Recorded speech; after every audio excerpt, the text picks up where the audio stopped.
আপনাদের সাথে পরিচিত হতে পেরে খুবই ভালো লাগলো। আমি আসলে বেশি কথা বাড়াতে চাই না, সংক্ষেপে আমার স্পিচটা দিতে চাই আপনাদের সামনে। আসলে দেশটা তো কারো একার না, দেশটা আমাদের সবার। আমি এই চেয়ারের বাহক মাত্র, আমার জাস্ট একটা ডেজিগনেশন আছে, কিন্তু ইউনিটি ইজ দ্য পাওয়ার। আমরা যদি সবাই মিলে একসাথে কাজ করি, একত্রে থাকি এবং টিম ওয়ার্ক হিসেবে আমাদের কাজটাকে দেখি, তাহলে অবশ্যই আমরা আমাদের কাজে সফলতা পাবো ইনশাল্লাহ। আর কিছু পয়েন্ট বলতে চাই, আমাদের কাজের শান্তি শৃঙ্খলা আমাদের বজায় রাখা খুব জরুরি এবং আসলে সততা বজায় রাখা খুব জরুরি। এই এলাকায় এবং এই অফিসে আমি কোনো দুর্নীতি বা অন্যায় দেখতে চাই না। আশা করি আপনারাও আমার সাথে একমত হবেন। আমি আপনাদের কথা দিচ্ছি, আমি যে কোনো প্রশাসনিক দায়িত্বে অবশ্যই কঠোর থাকব এবং আসলে সেটা দেশ ও দশের স্বার্থেই এবং জনকল্যাণের স্বার্থেই হবে। সর্বশেষে বলতে চাই, আজকে আমার জয়েনিং ডে, আমার এখানে দায়িত্ব পালনের শেষ দিন পর্যন্ত দয়া করে কেউ ফুলের মালা আমার অফিসে আনবেন না এবং কোনো অন্যায় তদবির নিয়ে আমার কাছে আসবেন না। আপনাদের কাছে যেন কেউ অন্যায় তদবির নিয়ে না আসে এবং কাজ হাসিল করে। যে তদবির করবে তার যেন যোগ্যতা থাকে, যোগ্য লোকই কাজ পাক, সেটাই আমাদের জন্য আসলে উত্তম। আমি একটা জিনিস বিশ্বাস করি, আমরা যদি সফল হতে চাই তাহলে আমাদের কাজের মাধ্যমে সফল হব। মানুষের কথায় বা কাগজে লিখে মানুষের সফলতা প্রকাশ করা যায় না। আশা করি আমাদের সামনের দিনগুলো অনেক ভালো হবে। আমরা সবাই সবার কাজে লেগে পড়ি তাহলে আজকে থেকেই। সবাই ভালো থাকবেন। Thank you. আসসালামু আলাইকুম।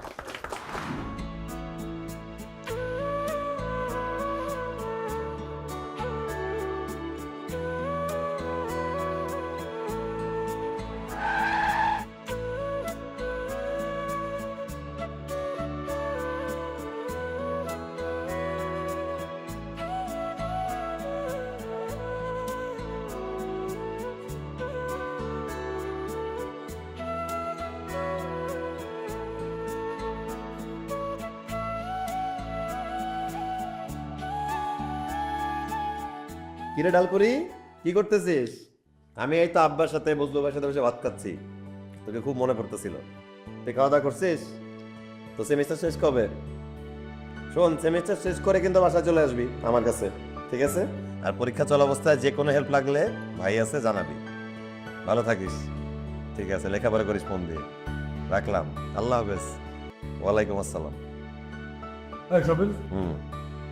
তুমি একটা নাম নষ্ট করিস কেন? হ্যাঁ, কি? ডাল পরিবা। আরে ও ডালপুরি ছোটবেলা থেকে খাইতে অনেক ভালোবাসতো, ওর আদর করে ডালপুরি ডাকে। বিষয়টা আসলে তা না। সে তো ডাইলপুরে খাইতো, তো ভালোবাসতো কিনা আমি জানি না।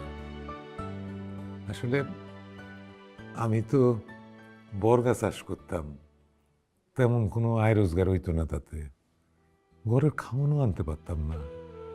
ওর মা মানুষের বাড়িতে কাম কইরা আটা, ডাইল, চাল এগুলো যে আনতো, তা দিয়া ডাইলপুরের মতো কিছু একটা বানাইয়া দিত। আমার মায়েটা সারাদিন অভুক্ত থাকতো, তো ওই ডালপুরে পরাণ বইরা খাইত, মজা করে খাইত। দুয়ে ওটা খাইতে পারতো না, না খেয়ে উঠে যেত। আমরা ওরা যে অন্য কিছু দেব সে ক্ষমতা আমার ছিল না। ছোটবেলায় খাবার খাওয়া নিয়ে অনেক কষ্ট করছি, তাই না আব্বা? হ্যাঁ বাবা, অনেক কষ্ট করছি। রাইস।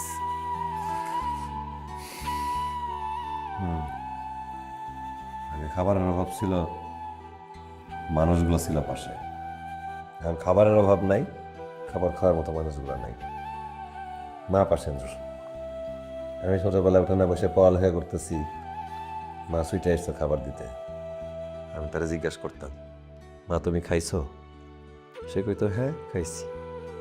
মিথ্যা কথা কইতো, সে আসলে খাইতো না। আমারে খাওয়াইতে পারলে সে খুশি থাকতো। আজকে সব আছে, শুধু মাই নাই।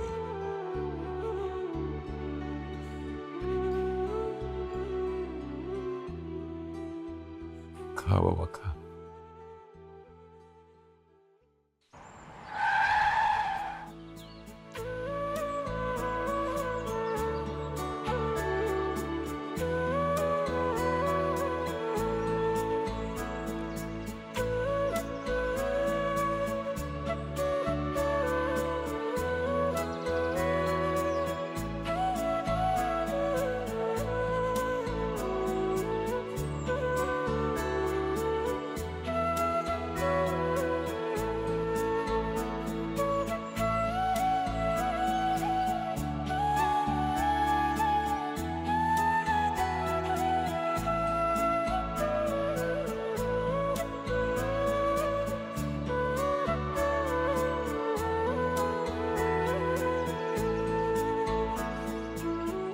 হুজুর সাহেব, এই যে আমাদের সামনে যে প্রশিক্ষণ নীতিমালাটা, যে কয়টা পয়েন্ট অ্যাড হয়েছে, এটা সবাইকে ইমেল করে জানিয়ে দিতে হবে, পারবেন না?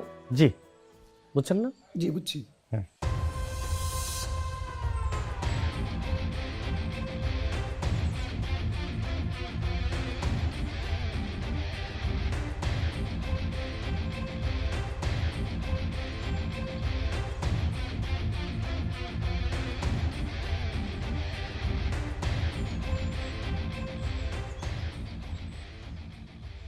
আসসালামু আলাইকুম স্যার। ওয়ালাইকুম আসসালাম। আমার চিনছেন? আমি আকাশ পাটোয়ারি। জি না, কি বলেন, পুরা এলাকায় আমার ব্যানার ফেস্টুন দিয়ে ভরা, দেখেন না এগুলা? খেয়াল করি নাই। আচ্ছা আচ্ছা, শুনেন, আপনি আমার এলাকায় আসছেন, আপনাকে তো ফুলের শুভেচ্ছা দিয়ে স্বাগত জানাইতে হয়। তাই ফুলের তোড়াটাতে স্যারের সাথে আমার সুন্দর করে একটা ছবি তুলবি, এটা কিন্তু আমি ফেসবুকে দিয়ে স্ট্যাটাস দিব। স্যার থ্যাংক ইউ ভাই, আমাকে ফুল দিয়ে বরণ করতে হবে না। আপনি হয়তো শুনেছেন যে আমি খুব সাধারণ একটা মানুষ। স্যার আমিও কিন্তু সাধারণ, এই টুকটাক জনসভা করি এলাকায় আর কি।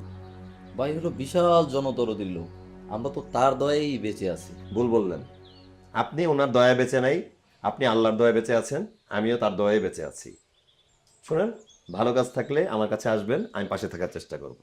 তবে দেশ বিরোধী, আইন বিরোধী, সমাজ বিরোধী, অবৈধ যে কোনো কাজ আর তেলবাজি করার জন্য আমার কাছে আসবেন না, আমি খুব লজ্জা পাবো। স্যার আপনার কথা যতই শুনতেছি মুগ্ধ হয়ে যাচ্ছি। চলেন আমরা দুই ভাই মিলে একটা ডিল ফাইনাল করি। এই আপনি আমার দিকে তাকাবেন, আমি আপনার দিকে, এই তাকাতাকির একটা বিজনেস আর কি। চলেন। আকাশ পাটোয়ারি সাহেব, আমি আসলে এখানে বিজনেস করতে আসিনি, আমি এখানে এসেছি মানুষের সেবা করতে। যদি আপনি মানুষের কল্যাণ হয় আমার কোনো কাজ আনেন, আমি অবশ্যই আপনার দিকে তাকায় থাকবো। কিন্তু যদি আপনি কোনো ব্যক্তিগত স্বার্থে আমার কাছে আসেন, তাহলে আসলে আপনি রুম থেকে চলে গেলে উত্তম হবে। স্যার এতক্ষণ যা বলছে সবই সঠিক। আসলে স্যার ছোটবেলা থেকে একটু লাজুক তো, আর ঘুষ-টুস খায় না, জান। বুঝছি, স্যারের মনে হয় আমার ডিলটা পছন্দ হয় নাই, অসুবিধা নেই। স্যার আসি, আসসালামু আলাইকুম। চল।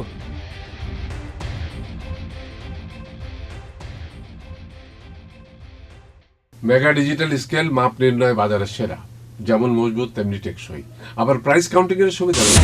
শিল্পাল্লার দিন শেষ, মেগা ডিজিটাল স্কেলে বাংলাদেশ। এইবার হোক শুরু, গুরু এবার হোক শুরু, একটি দেশবন্ধু পণ্য। বাপরে বাপ। আসলে স্যার বড় হইলে এরকম ছোট ছোট ঝামেলা আসবে, এটা মানায় নিতে হবে। আসবো স্যার? হ্যাঁ হ্যাঁ, আসেন, বসেন। কি বলবেন বলেন। স্যার একটু সিক্রেট স্যার। হ্যাঁ, কোনো সমস্যা নাই, তাদের সামনে বলতে পারেন, বলেন। স্যার আগামী সপ্তাহে একটা টেন্ডার রিলিজ হচ্ছে স্যার। স্যার আমার পরিচিত একজনকে যদি কাজটা আপনি পাইয়ে দেওয়ার ব্যবস্থা করেন, একদম ঝুঁকিমুক্তভাবে স্যার ভালো একটা অ্যামাউন্টের লেনদেন করা সম্ভব। স্যার আপনাকে কিছু করতে হবে না স্যার, আমি সব ব্যবস্থা করব। দেখেন রিপন সাহেব, আমাকে অবৈধ প্রস্তাব দেওয়ার জন্য আপনাকে আইনে হাতে তুলে দিতে পারতাম, কিন্তু সেটা আমি করব না। আমি আপনাকে আরেকটা সুযোগ দিব। প্রত্যেকটা মানুষেরই সুযোগ পাওয়া উচিত। এসব অবৈধ প্রস্তাব নিয়ে আমার কাছে আসবে না, কোনো লাভ হবে না। অবৈধভাবে আপনাকে কাজটা পাওয়াই দিব, কন্ট্রাক্টর কোনো কাজ করবে না, এদিক ওদিক করে তার ঘুষের টাকাটা তুলে নিবে, কাজের কোয়ালিটি হবে খারাপ, রাস্তা আবার ভাঙবে, আবার সংস্কার করা লাগবে, ক্ষতি হবে দেশের দোষের, সমাজের, দেশের এবং এই দেশের মানুষের কোনো ক্ষতি হয় এমন কোনো কাজ আমি করবো না, কাউকে করতেও দিব না। বুঝা গেছে জিনিসটা না ঝামেলা আছে? না, বুঝতে পেরেছি স্যার, আপনার কথা শুনে খুব গর্ব হচ্ছে স্যার। আমার কথা শুনে গর্বিত হওয়ার কোনো দরকার নেই। আপনি দেশের এবং দশের জন্য ভালো কাজ করেন, যেন দেশের সবাই আপনাকে নিয়ে গর্ববোধ করে। বসে আছেন কেন? যান, ভালো কাজে ঝাঁপায় পড়েন। আর শোনেন, ভালো কাজে শান্তি আছে। ওয়ালাইকুম আসসালাম। কত ধরনের লোক যে আসবে যাবে স্যার, এগুলি ঠান্ডা মাথায় কন্ট্রোল করা লাগবে। ওই যে স্যার যে মেলের কথা বললেন না, ওইটা তাহলে আপনি ওই মেল করে দেন, আর স্যারের চিনি স্যার একটা চা দিবের করেন। ঠিক আছে, হ্যাঁ, ওকে যান। বুঝলু ভাই, স্যার, তুমি যখন লোকজন থাকে আমাকে স্যার বলে ডাকো, সম্বোধন করো, আমি খুব লজ্জিত হই। আসলে সবার সামনে ডাকো ঠিক আছে, কিন্তু যখন তুমি আর আমি থাকবো তখন তুমি আমার ভাই ডাকবা, আমার তুই করেই বলবা। শোনো বুঝলু ভাই, তুমি আমার জীবনে খুব বড় একটা অংশ, সেটা ভুলে যাও না। এই যে চেয়ারটায় বসে আছি না, এটার পিছনে অবদান কিন্তু তোমার। তোমার একটা কথা আমার কানে বাজে সবসময়, শফিক, লক্ষ্যভ্রষ্ট হওয়া যাবে না। যত ঝড়ঝাপটায় আসুক তুই পারবি। তুমি আমার অনুপ্রেরণা বুঝলু ভাই। এমন ভাবে কইতেছিস মনে হলে আমি তো সবকিছু করে দিছি। শোন, তোর নিজের যোগ্যতা তুই হয়েছিস, এই যে এত বড় হয়েছিস, এত বড় চেয়ারের মালিক হয়েছিস, কিন্তু মনটা সে আগের মতো বড় হয়ে আছে। আরে আমি আর কি বড় মনের মানুষ বুঝলু ভাই, তুমি অনেক বড় মনের মানুষ। আমি সেই দিনটা এখনো বলতে পারি না। তুমি আমার পড়ালেখা করার জন্য পরের টেবিলটা মাথায় করে নিয়ে সেই 4 কিলোমিটার দূর থেকে হাইটে নিয়ে আসছো, সেটা কি ভোলা যায়? কত বড় মনের মানুষ হলে মানুষ মানুষের জন্য এরকম করে বলো? না রে ভাই, ওটা আমার দায়িত্ব ছিল। আচ্ছা ভাই শোনো, আমি একটু গাড়ি নিয়ে বাইরে যাবো, তুমি অফিসে থাকো। কোনে যাবি? একটা বিশেষ কাজ আছে ভাই। ও আচ্ছা, তালি কর স্যার, তুই যা। কেউ আছে নাকি আবার? আচ্ছা ঠিক আছে, শোনো তুমি থাকো, আমি একটু আচ্ছা, গেলাম। আচ্ছা। ঠিক আছে, আমি কল দিব না তোমারে, আর দিস, কাজ শেষ করে হ্যাঁ। কল দিব। এটা বন্ধ করে দেবো। হ্যাঁ দাও দাও। হ্যাঁ।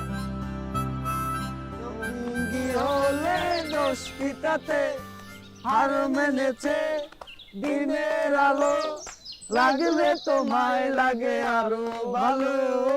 কি একা নাকি? তোকে বলবো একা নাকি?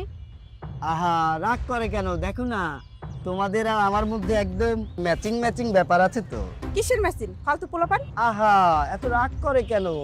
চলো আজকে হয়ে যাক ফাঁকা বাড়ি, একটা লেজারিন। শয়তানের বাচ্চা কোথাকার, একটা থাপ্পড় দিব। ওহ,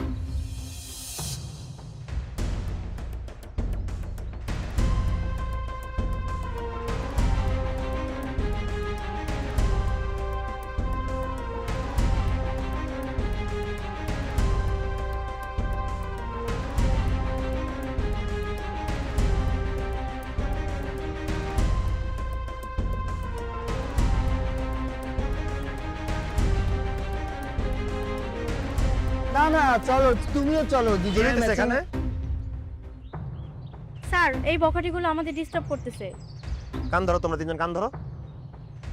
বলো এই কাজ আর জীবনে করবো না। স্যার, এই কাজ আর জীবনে করবো না স্যার। তাদের কাছে মাপ চাও। মাফ করে দেন, আমাদের ভুল হয়ে গেছে, মাফ করে দেন। Sorry sorry. কান ছাড়ো। কি করতেছিলা? মেয়েদেরকে ইফটিজিং, মেয়েদেরকে অসম্মান। মেয়েদেরকে সম্মান করা শিখো, তাহলে পুরুষ হিসাবে তোমাদের ব্যক্তিত্বের বহিঃপ্রকাশ ঘটবে। মানুষকে অসম্মান করে কখনো বড় হওয়া যায় না। মানুষকে অসম্মান করে মানুষ ছোটই হয়। অন্যকে অসম্মান করে কেউ বড় হতে পারেও নি আর পারবেও না।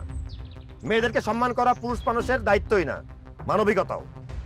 তোমরা তোমাদের মা বাবা আর বোনকে ছোট করো না। আমার কথা বোঝা গেছে? জি স্যার, বুঝতে পেরেছি স্যার। স্যার, আমাদের ভুল হয়ে গেছে স্যার। স্যার, ক্ষমা করে দেন, একটা সুযোগ দেন প্লিজ স্যার। ঠিক আছে, আমি চাইলে তোমাদেরকে গাড়িতে তুলে নিয়ে যেতে পারতাম, কিন্তু আমি তোমাদেরকে সুযোগ দিলাম। সবার একবার করে সুযোগ পাওয়া উচিত। আমার সুযোগ যারা গ্রহণ করে তাদেরকে আমি মাফ করে দেই, আর যারা সুযোগ গ্রহণ করতে চায় না তাদের জন্য আমার পক্ষ থেকে কালো গ্রহণ। আমি আমার এই এলাকায় কোনো কিশোর গ্যাং, মাদক সেবী বা ইফটিজার দেখতে চাই না। তাদের বিরুদ্ধে 0 টলারেন্স।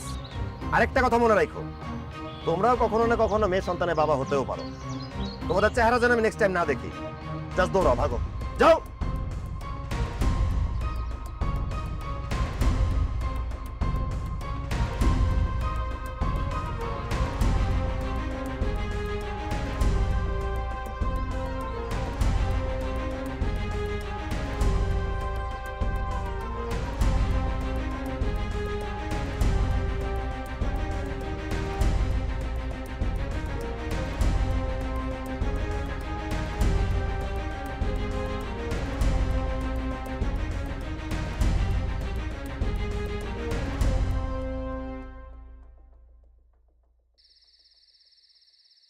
শফিক, কি বলছো ভাই, ধরে দিতে পারতেছ? আসো। আরে না, খারা খারা খারা কি হয়েছে? ওই দেখ বালি কেটে করতেছে কি, মানে তোর যাওয়া উচিত, চলো যা নিষেধ করা উচিত তো। চলো ওদের সাথে কথা বলে আসি, আসো। চল।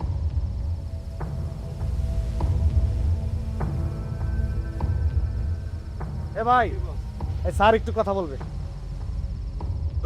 ওয়ালাইকুম আসসালাম। এখানে বালু তোলা হচ্ছে কিসের? ইউনু সাহেব কেমন আছেন? আমি আকাশ পাটোয়ার এলাকার উদীয়মান নেতা।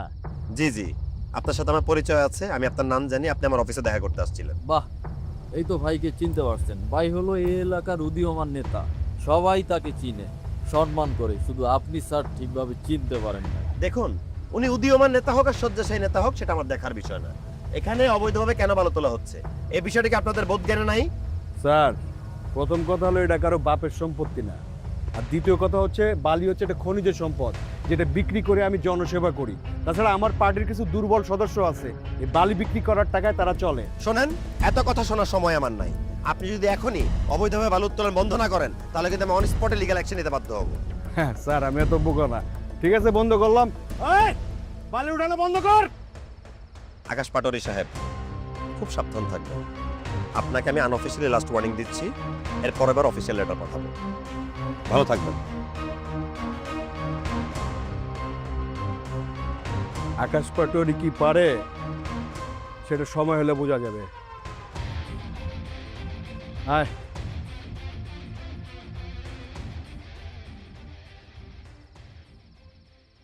স্যার আসবো?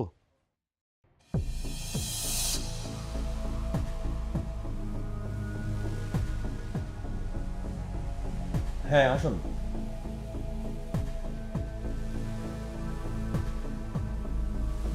প্লিজ বসুন।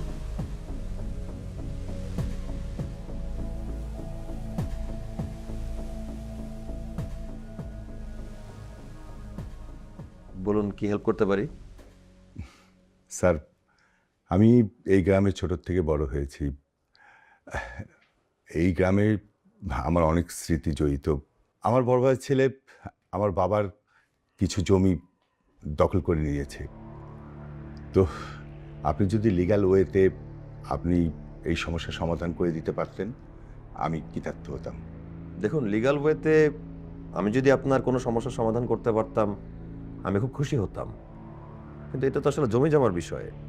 এটা স্থানীয় জনপ্রতিনিধি বা এসি ল্যান্ড সার বা কোর্টের বিষয়।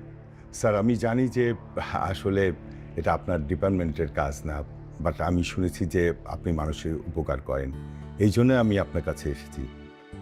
না, আপনি যেহেতু আমার কাছে এসেছেন, আমি হায়েস্ট চেষ্টা করব আপনাকে সাহায্য করার। দেখি, আমি তাহলে এসি ল্যান্ড সার বা ওসি স্যারের সাথে কথা বলে দেখি। বুঝলো সাহেব? স্যার, আপনি ওনার ফাইলটা নিয়ে রাখেন এবং ব্যাপারটা নোট করে রাখেন, এই আর কি। ধন্যবাদ স্যার, আমি উঠি। জি, আসসালাম। ওয়ালাইকুম আসসালাম।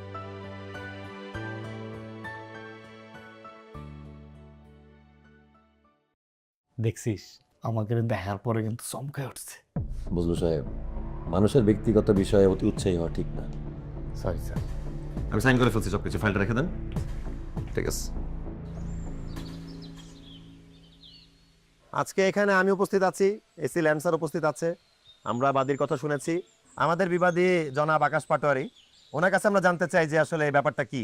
আচ্ছা আকাশ পাটোয়ারি সাহেব, এই আপনার চাচার জমি কি আপনি অবৈধভাবে দখল করেছেন? বিষয়টা কি? বৈধ বলতে পারেন, আবার অবৈধ বলতে পারেন। বুঝলাম না, বিষয়টা একটু ক্লিয়ার করেন। বিষয়টা হচ্ছে, আমার ছোট চাচার কোনো ছেলে নাই, ওনার দুইটা মেয়ে, আর ওনার যে ধন সম্পদ এটার একটা অংশ আমি আগেও পরে পাবো, সেটাই অগ্রিম দখল করে নিতে চাচ্ছিলাম আর কি। ভাই হলো খুব ফাস্ট ম্যান এবং অ্যাক্টিভ লোক। আপনি ফার্স্ট আর স্লো যাই হন না কেন, আপনি অবৈধভাবে জমি দখল করতে পারেন না। শোনেন, আপনি খুব ভেজালের মানুষ। এই অল্প কয়দিনে বুঝছি ভেজাল ছাড়া আপনার একদম ভালো লাগে না।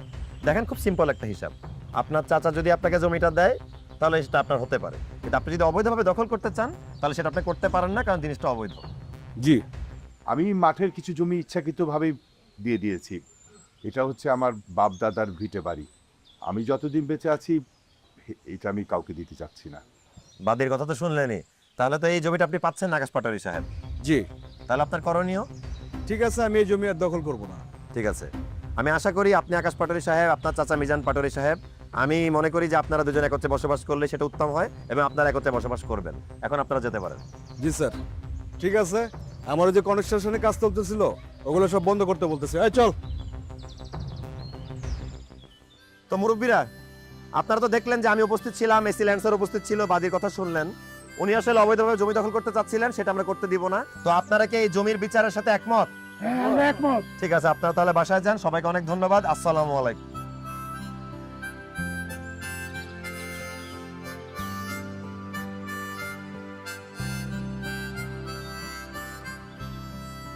থ্যাংক ইউ স্যার, সময় দেওয়ার জন্য। ঠিক আছে। ধন্যবাদ। Thank you. আসি তাহলে। আসসালামু আলাইকুম।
সুচিক স্যার, কেমন আছেন আপনি?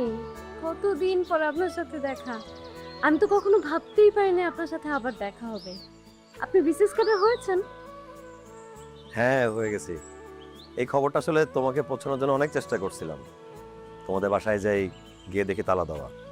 তোমাকে অনেকবার ফোন কল দেওয়ার চেষ্টা করছি, ফোনে সংযোগ পাই নাই, ফোন বন্ধ ছিল। আসলে কত যে চেষ্টা করছি তোমাকে কিভাবে খবরটা পৌঁছাবো, পরে আল্লাহকেই বললাম, আল্লাহ তুমি এই খবরটা তিথিকে পৌঁছায় দিও।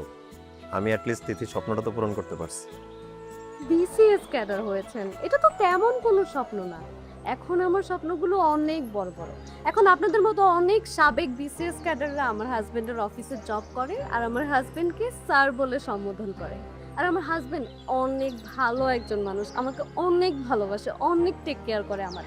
আর আমি নিজে 3 বেলা আমার হাজবেন্ডকে নিজের হাতে খাইয়ে দিই।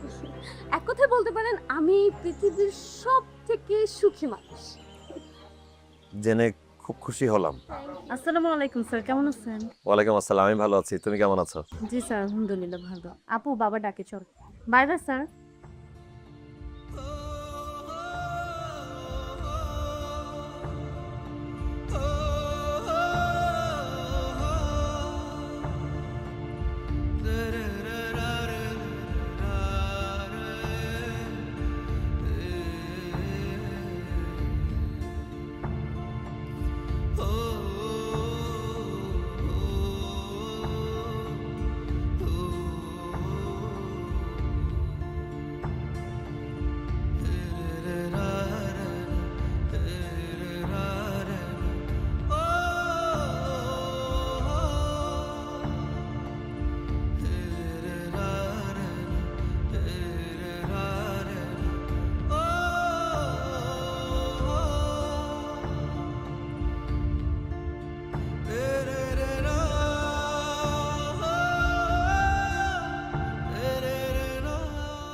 আসো ভাই, তিথিরা তো দেখাইছে নাকি? হ্যাঁ, দেখা হয়েছে। ভালো আছে, খুশি আছে, বিয়ে করে ফেলছে। এর চাইতে ভালো আর কি হইতে পারে? ওর বিয়ের খবর শুনে আমি অনেক খুশি হয়েছি। তোর চোখের ভাষা কিন্তু আমি বুঝি। এটা যে তোর মনের কথা না, এ আমার ভালো লাগবে। জানি না বুঝলো ভাই, আমার কিছুই ভালো লাগতেছে না।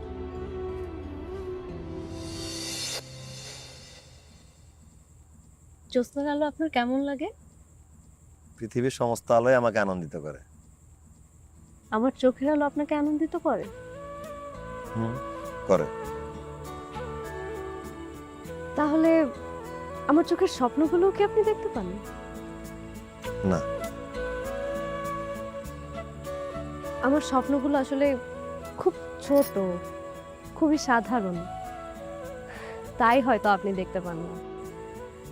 আমার স্বপ্নগুলো ধরেন খুব ছোট একটা ঘর, একজন সাধারণ মানুষ যার হাত ধরে পাড়ি দিতে পারবো আমি বিশ্বপথ, যে তার আপন মহিমায় ভালোবেসে আনন্দে ভরিয়ে তুলবে আমার আপন ভুবন। আমি চাই আপনার স্বপ্নগুলো সত্যি হোক।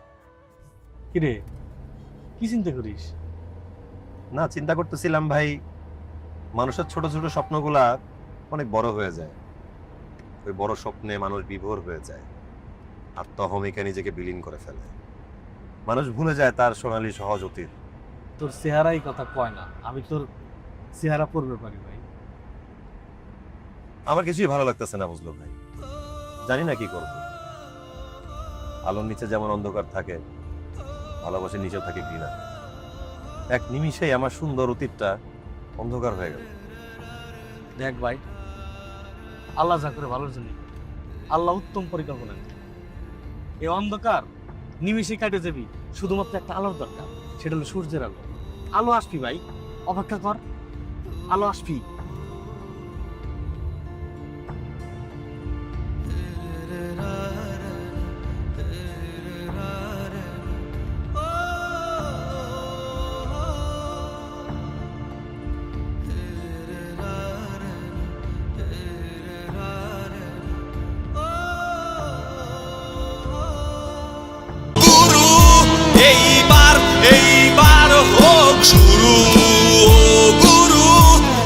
গুরু এবার হোক শুরু, একটি দেশবন্ধু পণ্য। 2 নেলে 6, 2 নেলে 6, 3 কত হয়েছে? 3 কাকা। হ্যাঁ, 3। এবার তো আমার সাল। হ্যাঁ হ্যাঁ শফিক, হ্যাঁ। 3 জনের কোট নাই? 3 জনের কোট মানে? লুডুর। আরে 3 জনের কোট হয় নাকি? কোট তো 4 জনের হয়। হ্যাঁ। সারস্বতী, হ্যাঁ আমি তো জানি। ও, না এবার তোমার ভাই, হুম। কোম্পানি বুঝে শুনেই কোড বানাইছে। এই খেলা খেলতে হয় 4 জন, আমরা খেলতেছি 3 জন। 4 জন থাকলে খেলাটা মজা হতো না? অবশ্যই ভালো হয়। ঠিক আছে, তাইলে এক কাজ করো, ভাবিরে বাসায় নিয়ে আসো, 4 জন হয়ে গেলাম, খেলায় মজা বাড়লো। ভালোই, বোমারে নিয়ে আসো যা। 3টে গেদা যে আছে সাথে, গেদা তুই এসে কোনোদিন আসবি? ও তাও তো। তোর বয়স এসে চাকরি বাকরি করি, সেটা বিয়ে কর। আরে ঠিক কইছিস তুই, ঠিক কইছিস। আমিও তো মনে মনে আমার উপর লাগে বউ খুঁজতেছি। আমার কাকা মনে মনে খুঁজতেছে, মনে মনে খুঁজলি বউ পাওয়া যাবি? বুঝলো ভাই, আমি আসলে এখন বিয়ে নিয়ে ভাবতেছি না, ওইটা সময় মতো দেখা যাবে। আপাতত চলো না, খেলো, চলো আসো। সেই সময় কি আসবি? আসবে আসবে, খেলো না, চলো না। আচ্ছা যেদিন আসে আসে। কাকা 6 পড়তে এখন উঠেবেন নাকি খাবেন? উঠাবো। তাহলে উঠেন। দাও আমার আমার ও তোর নে, 2 নে, এবার তোরই খায়া দিই। আরে তুই কি বলে? যা। স্যার, আপনার কারণে আমার জমির সমস্যাটার সমাধান হলো। আপনাকে ধন্যবাদ দেওয়ার ভাষা আমার নেই। জাস্ট মিষ্টি নিয়ে এসেছি, আপনি যদি একটু মিষ্টি মুখ করতেন। দেখুন, আমি আপনাকে সাহায্য করেছি, এটা আমার দায়িত্ব ছিল। আর আমি সবসময় সত্য আর বাস্তবতার পক্ষে। আপনি যদি নেক্সট টাইম বিপদে পড়েন, অবশ্যই আমার কাছে আসবেন। আমি আপনার বা আপনাদের সবার পাশে আছি। Thank you sir. স্যার, একটু মিষ্টি মুখ করেন, আমি তাহলে উঠি। দেখুন, আসলে আপনার মিষ্টি অফিসে বসে খেতে আমার কোনো আপত্তি নেই, তবে আসলে অফিসে বসে এই মিষ্টি খাওয়াটাও আমি মেনে নিতে পারি না। আবার আপনাকে মিষ্টি আপনাকে ফেরতও দিতে আসলে আমার মন চাচ্ছে না। তবে একটা উপায় আছে। বজু সাহেব, বজু সাহেব, স্যার এই আচ্ছা শুনুন না, এই মিষ্টির প্যাকেটটা নিয়ে অফিসের সবাইকে খেতে দেন, আমরা সবাই মিলে আজকে মিষ্টি খাবো। জি জি স্যার, জি। স্যার, আমি উঠি। প্লিজ বসেন তো, আপনিও মিষ্টি খাবেন আমাদের সাথে। আর আপনার কাছে আমার একটা রিকোয়েস্ট আছে, আপনি আমাকে স্যার করে ডাকবেন না, আপনি আমাকে নাম ধরে ডাকবেন। আমি আপনার ছেলের মতোই, আপনি আমার গুরুজন, আমার পিতার মতোই। সো স্যার ডাকা দরকার নেই। আসলে স্যার, আপনি খুব ভালো। আপনি না, আমাকে তুমি করেই বলেন, সেটাই বেটার। তুমি বাবা আসলেই অনেক ভালো মানুষ। পরিস্থিতি, পরিবেশ, বাস্তবতায় মানুষকে কখন কোন পজিশনে নিয়ে যায় এটা বলা মুশকিল। তুমি তো এখন অনেক বড় হয়ে গেছো। আমি আমি তোমার সঙ্গে অন্যায় করেছি, বজলু তোমার সাথে অনেক খারাপ ব্যবহার করেছি, এই জন্য আমি ক্ষমা প্রার্থী। অবশ্য এই অন্যায়ের শাস্তি আমি পেয়ে গেছি। আমার মেয়েটা, কি বলতেছেন আপনি? আপনার কথা কিছু বুঝতে পারলাম না। আমার মেয়ে তিথি মেন্টালি সিক। 5.5 বছর সে মেন্টাল হসপিটালে ছিল। কিছুদিন আগে ওকে আমি বাসায় নিয়ে এসেছি, আবার হয়তো নিয়ে যেতে হতে পারে। এই কখনো কখনো সে ভালো থাকে, বুদ্ধিমতী পরিচয় দেয়, আবার কখন যেন কি হয়ে যায়। আপনি কি বলতেছেন এগুলো? কিভাবে কি হলো? তুমি হয়তো জানো, আমার মেয়ের বিয়ে ঠিক করেছিলাম, ঠিক বিয়ের রাতেই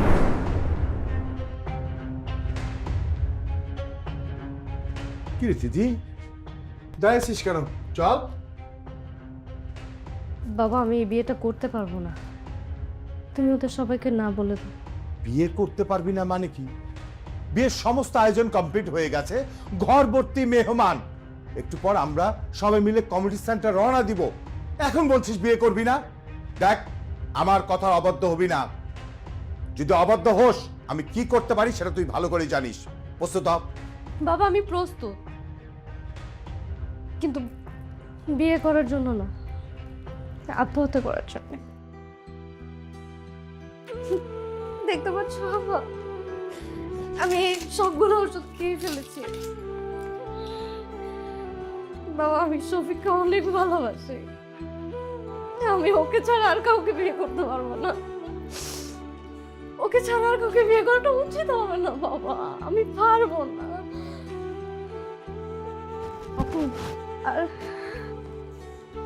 আর যদি ওকে ছাড়া বাবা আমার কাউকে বিয়ে করতেই হয়, তাহলে এই দিদি, এই এই এই কে কোথায় আসো? তাড়াতাড়ি আসো, এই জলদি আসো, জলদি। তারপর তারপর কি হলো? তারপরে কি বিয়ে হয় নাই? না, তারপরে আমার তিথিকে আমি হসপিটালে নিয়ে গেলাম। তিথি শারীরিকভাবে সুস্থ হলেও মানসিকভাবে ভীষণ অসুস্থ হয়ে পড়ল। ডক্টর সাজেস্ট করলো যে ওকে মেন্টাল হসপিটালে নিয়ে যেতে।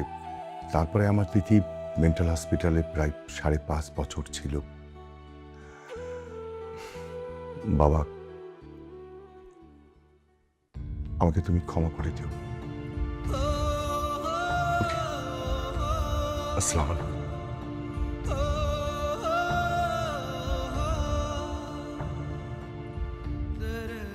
বুঝলো ভাই?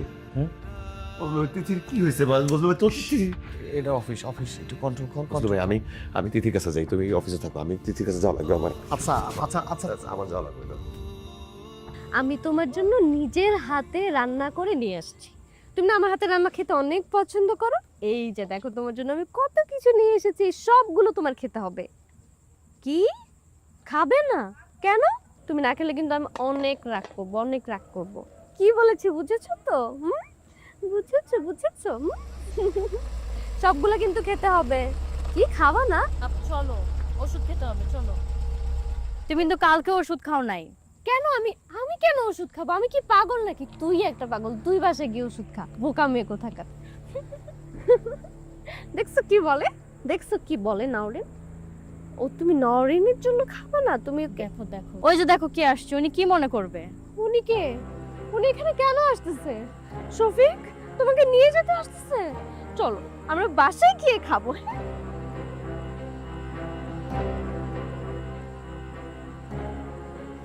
আমি তোমাকে বাসায় গিয়ে নিজের হাতে খাইয়ে দেবো, ঠিক আছে? এখন আমার আপুকে দেখে কি হবে স্যার?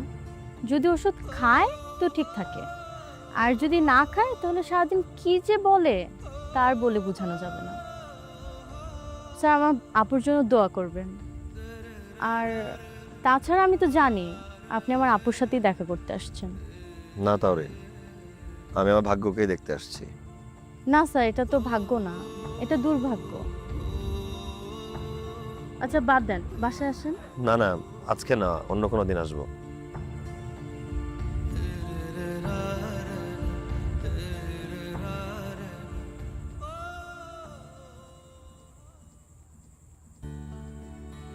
জি, আপনি এত রাতে ছাদে? নিচে গিয়েছিলাম, দেখলাম আপনি নাই, তাই ভাবলাম ছাদে এসে দেখি আপনি আছেন কিনা। আপনারে আমার সাথে কথা বলতে অন্য কেউ দেখে ফেললে তো বাজে কথা বলবে। কে দেখে ফেললো, কে আজে বাজে কথা বললো, এটা নিয়ে আমি চিন্তা করি না। আপনি খেয়েছেন? জি, খেয়েছি। কখন খেয়েছেন?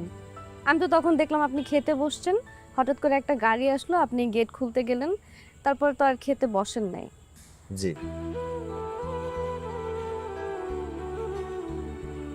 আমি যদি অনেক দূরে চলে যাই, আপনি কি কষ্ট পাবেন?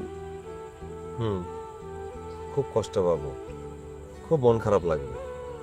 কেন? জানি না। আপনি কিছুই জানেন না, আর এই কোনো কিছু না জানার কারণে একদিন দেখবেন আমি পাগলই হয়ে গেছি। নিচে আসুন, এসে খেয়ে যান। না, পরে কখনো। আমি আসতে বলছি। জি।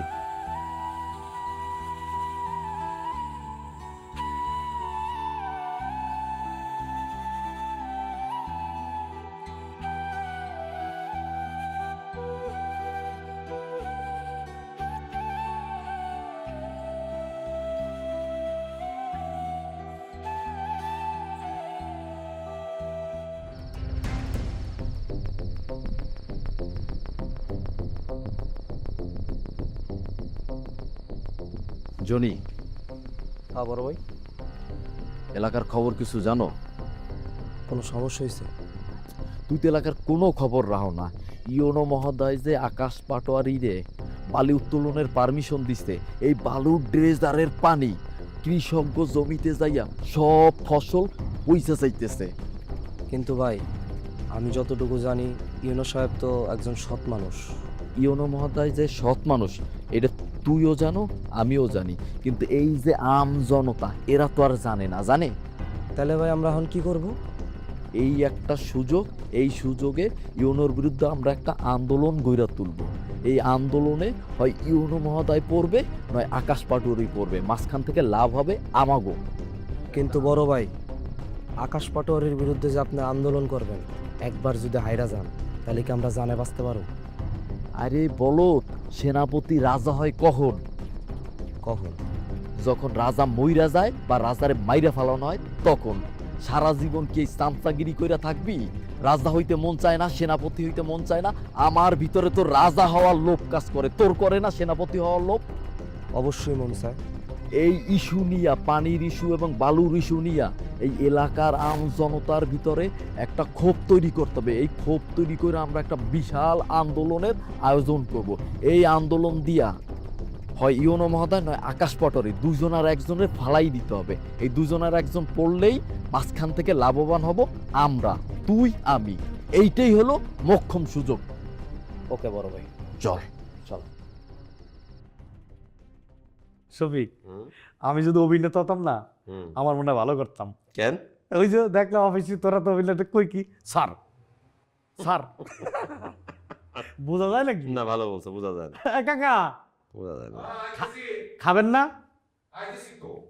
আসেন। আব্বা, বাবা, তোর লোক আমার কিছু কথা ছিল। কি বলবা বলো আব্বা। ওই তোরে না কইয়ে আমি কাল তোর লাগে একটা মাইয়া দেখতে গেছিলাম, ওই ডিসি সাহেবের মাইয়া। ডিসি সাহেব তো চাকরি বাকরির কথা শুই না তোর কাছে বিয়ে দেওয়ার ব্যাপারে খুব আগ্রহ বোধ করছে। আর মাইয়াটা মাশাআল্লাহ খুব সুন্দর, আমারও পছন্দ হয়েছে। বাবা, এখন তুই যদি অমত না করস তাহলে আমি কালকে যাই এই ডিসি সাহেবের সাথে বিয়ের কথাটা পাকা করে ফেলাই। আব্বা, তুমি আমাকে আর একটু সময় দাও, আমি নিজেকে একটু গুছায় আনি। আর কত গুছাবি তুই? হ্যাঁ, কত গুছাবি? তোর মা তো মরে গেছে, কদিন পরে আমিও মরে যাব। আমি চাই তোর বিয়েটা দিয়ে যাইতে। এই বুঝলো, তুই এর বুঝে ক। কাকা, আমি কি কম বুঝাই কন? আমি বুঝাইতে বুঝাইতে শেষ, এখন কি নিয়ে বুঝাবো এটা আমি বুঝতেছি না। বুঝলো ভাই, না বুঝার কি আছে? আমি তো বললামই আমার একটু সময় লাগবে। ঠিক আছে, ওর বুঝ মতোই কাজ করুক। ও, তোর তো আসল কথা কইতেই ভুলে গেছি। আবার কি? এই যে লোকজনের মুখে সব কি শুনতে আছি, তুই নাকি ঘুষ খাস, তুই ঘুষ খাস, তুই বালুর ফাইলে সই করে দিছিস। এখন বালু তুলে বইলা রাস্তাঘাট নষ্ট হয়ে যেতেছে, কৃষকের জমি জমা নষ্ট হইতেছে। এটা কথা হইলো তুই ঘুষ খাস? কি বলো আব্বা, আমি তো ওরকম ফাইলে কখনো সাইনই করি নাই। বুঝলো ভাই, বুঝলো ভাই, আমি ঘুষ খাইছি? আর বাদ দে তো, গ্রামের মানুষ কি কয় না কয় এই সব কথা কি কানে না লাগবে নাকি তো? আরে বাদ দিব মানে? মানুষজন চায়ের দোকানে গেলে কথা বলতেছে, আমাকে খারাপ ব্লেম দিতেছে, আমি কেন মেনে নিব? আমি ঘুষ খাই নাই তো। আরে মানুষের কথা কানে দিস না, কিডা কি কয় না কয়। আচ্ছা কালকে অফিসে যাই দেখবা। আমি সাইন করি নাই তো। আচ্ছা ঠিক আছে, যা হয়েছে হয়েছে, তুই অফিসে যাই, এসব অফিসের কথা কইছে, এখন দরকার নেই, চল খাবো। ঠিক আছে, বুঝলো, আয়। হ্যাঁ, আমি তো সাইন করি নাই, আমি তো ঘুষও খাইনি। কে করলো এটা? আমারে খারাপ বানাই দিতেছে। আমি তো সাইন করি নাই।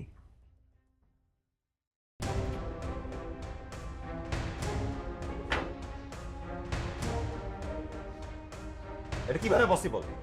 আমার সিল ইউজ করা, আমার সাইন ইউজ করা, জনগণের ক্ষতি হয় এমন একটা জিনিস আমি জেনে শুনে পারমিশন দিব? আমি নিজেই দেখে তো অবাক। এই পারমিশন তো আমি দেই নাই, কে দিছে এই পারমিশন? কিন্তু স্যার এই পেপার পত্রিকা জনগণ সব তো আপনারা দোষারোপ করতেছে।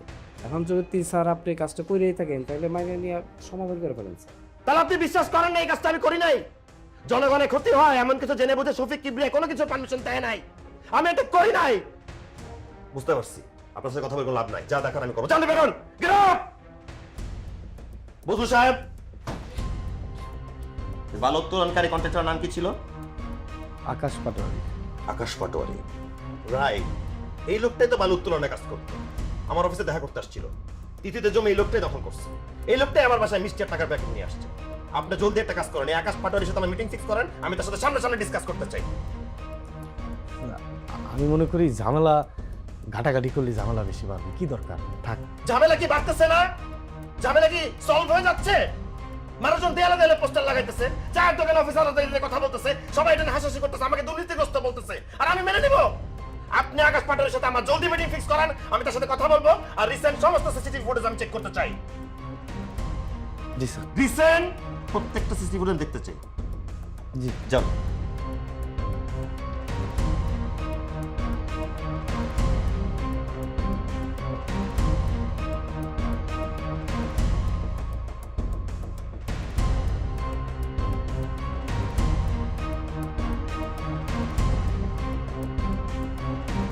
মেগা ডিজিটাল স্কেল মাপ নির্ণয় বাজারের সেরা, যেমন মজবুত তেমনি টেকসই, আবার প্রাইস কাউন্টিং এর সুবিধা রয়েছে। শিল্পাল্লার দিন শেষ, মেগা ডিজিটাল স্কেলে বাংলাদেশ।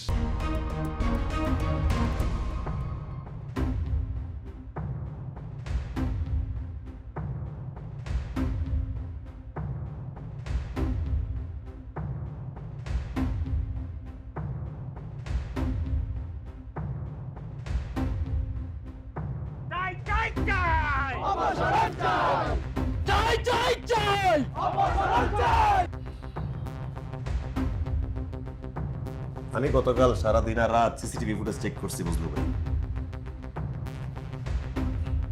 তুমি এটা কিভাবে বললা বুঝলো ভাই? তুমি আকাশ পাটোয়ারির সাথে হাত মিলে আমার বিরুদ্ধে জালিয়াতি করতে চাইছো? এটা কি সম্ভব বুঝলো ভাই? আমি তো খুব কষ্ট পাইলাম।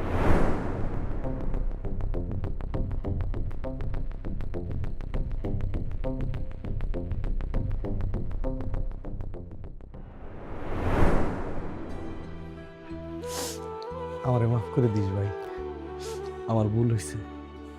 আমি আসলে কি লোভে পড়ে গেছিলাম। তোর সাইন নকল করে জালিয়াতিটা যে আমি করলাম, এটা তো নিচের লোকের জানার দরকার। আমি নিচে যা জানাবো, আমার ভাইয়ের কোনো দোষ নাই, সব দোষ আমার। আমি জালিয়াতি করছি আমি। শাস্তি হলে আমার হবে। আমি নিচে যাবো, এখন নিচে যাবো। না বুঝলো ভাই, চাই চাই চাই শফিক কিবরিয়ার, শফিক কিবরিয়ার ভালো মানুষের আড়ালে, ভালো মানুষের আড়ালে। তোমার আমি এতগুলো মানুষের সামনে যেতে দিব না। তুমি আমার ভাই, তুমি আমার বন্ধু। এই যে চেয়ার, তোমার কারণেই তো চেয়ার ভাই। আমার যদি পানিশমেন্টটা হয় কি হবে? ট্রান্সফার হয়ে যাব, এই চেয়ার হাতছাড়া হয়ে যাবে। আরে হয়ে যাক হাতছাড়া, আমি সবকিছুর জন্য মেন্টালি রেডি আছি। চেয়ার হাতছাড়া করতে পারি, বাইরে হাতছাড়া করতে পারবো না। বুঝলো ভাই, আমি এতগুলো মানুষের সামনে তোমার ছোট হইতে দিব না, আমি ছোট হইতে দিতে পারি না।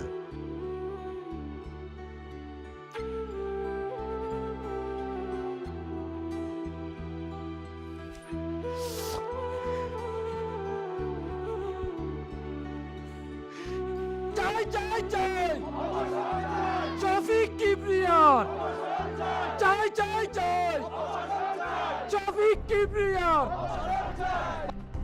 চাই চাই চাই শফিক কিবরিয়ার, ভালোবাসার আড়ালে চাই চাই চাই, চাই চাই চাই ভালোবাসার আড়ালে যুদ্ধ আমার শয়তান গো,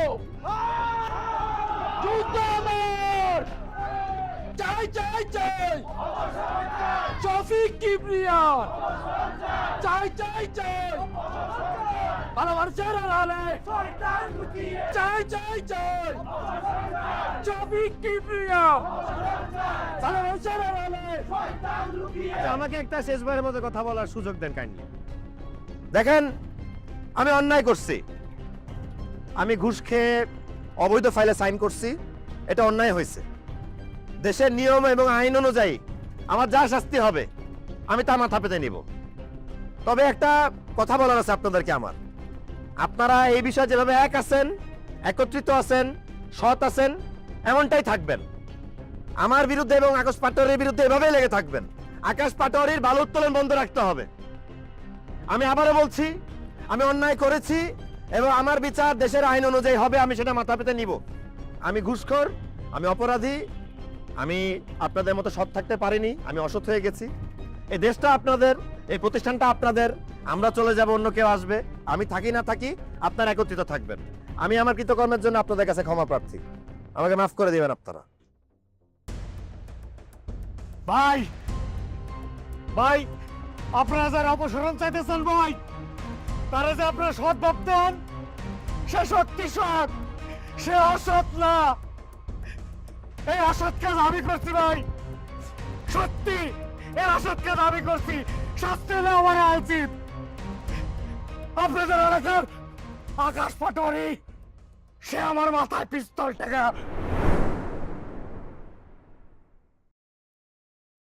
এই, এটা কি করছস? মেমনে ডেকে এনে বাইন্দা রাখছস কে? হ্যাঁ, খাবে কেমনে? খোল। জীব দাওয়াত দিয়ে বাইন্দা রাখছস?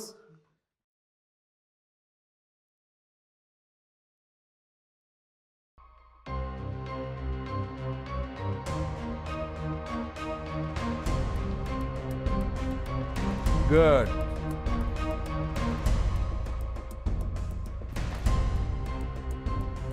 আমি জানি তুই তো স্যারে ভীষণ ভীষণ ভীষণ ভালোবাসিস, যেভাবে হোক ফাইলটা ওকে করে দিবি।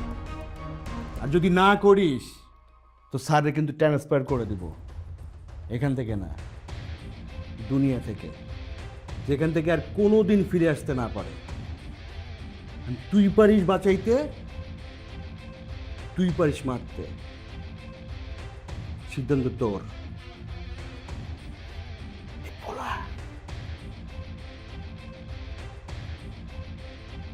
না,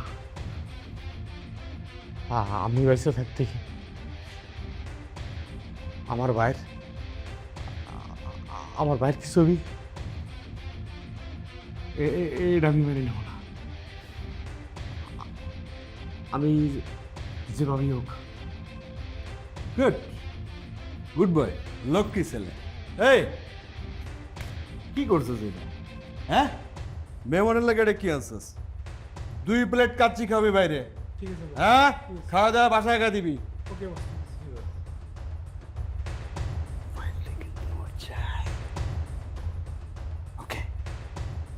ভালো ছেলে তো, খা। এবার বলেন, আপনাদের স্যার, কিন্তু আমার তো শুধু স্যার না, আমার তো ভাই। আমার ভাইয়ের বাঁচানো কেন আমার অপরাধ? এই অপরাধ আপনারা বলেন, এই ভাই বাঁচানোর জন্য এই অপরাধ করতে আমি বাধ্য হয়েছি। এই অপরাধের শাস্তি আমার দেওয়া উচিত। আমি এই অপরাধের শাস্তি নেব, ফাঁসি হলে ফাঁসি হবি। আমার ভাই নির্দোষ। এবার আপনারা সবাই বুঝতে পেরেছেন আসল অপরাধীকে। আসল অপরাধী হচ্ছে ওই আকাশ পাটোয়ারি। তাহলে মিয়ারা কি বুঝলো? বড় শয়তান কে? ওই আকাশ পাটোয়ারি।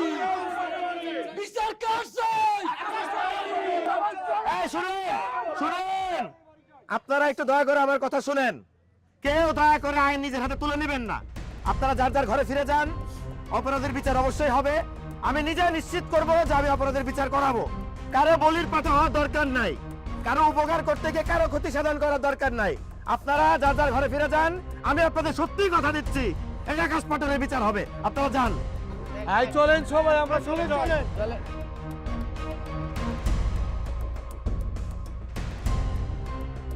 আমার বিশ্বাস ছিল বাবা তুমি কোনো অন্যায় করতে পারো না। তারপরে মানুষ জীবনে চলার পথে অনেক সময় ভুল করে, অন্যায় করে। বুঝলো ভাই, তুমি আমার জন্য জীবন কোরবান দিতে গেছিলা, আচ্ছা তুমি তো বোকা কেন বলো তো? থাক, কষ্ট পাও না ভাই। আবুকাশ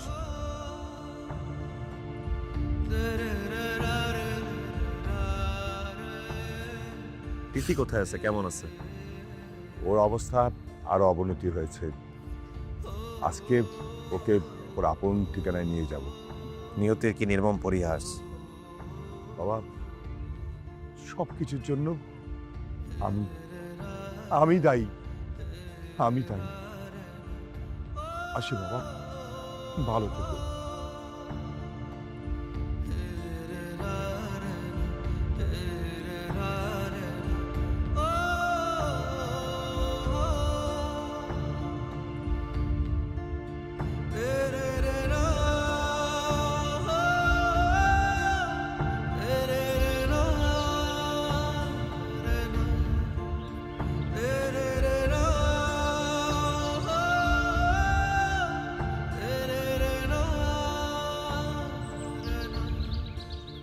বাবা তাহলে তোমরা কথা বলো। বাবা একটু তাড়াতাড়ি করো, ওর আবার মাথার সমস্যা দেখা দিয়েছে, অসুখটা বেড়ে গেছে। মা কথা বল। জি আঙ্কেল।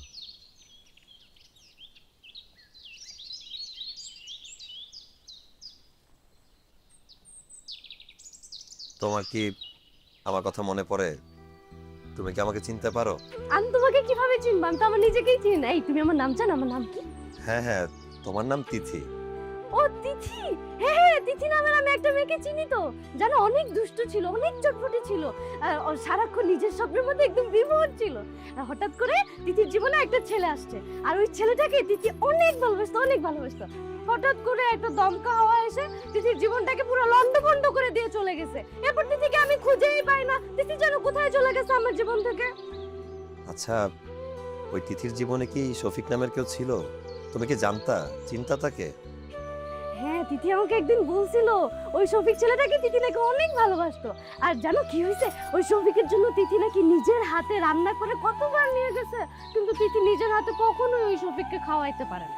তোমার কথা শুনে আমার তিথির কথা খুব মনে পড়ে গেল। তোমার তিথি কোথায়? আমার সামনেই, চাইলেই তাকে ধরা যায় না, ছোঁয়া যায় না, স্পর্শ করা যায় না, শুধু অনুভব করা যায়। তোমার তিথি কি তোমার কাছে ফিরবে? জানি না। আচ্ছা ঠিক আছে, আমার স্বামী আমার জন্য অপেক্ষা করতেছে, আমি এখন আসি। তিথি, আমি কি তোমার হাতটা একটু ধরতে পারি? না না, আমার সময় নাই, আমার আপন নিবাসে ফিরে যেতে হবে, বললাম না। বাই।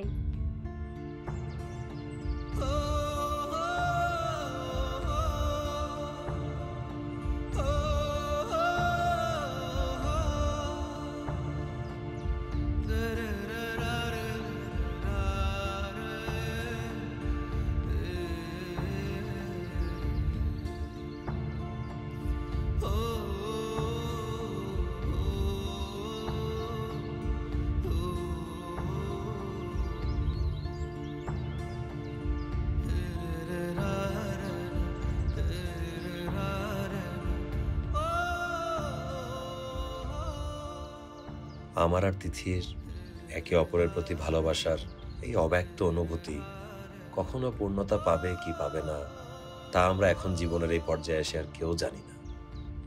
কারণ এই 6 বছরে সময় ও পরিস্থিতি আমাদের দুজনের জীবনের গতিপথ আমূল পরিবর্তন করে একে অপরের বিপরীতমুখী করে দিয়েছে। হয়তো বাকিটা জীবন আমাকে এই আফসোস আর আক্ষেপ নিয়েই কাটিয়ে দিতে হবে।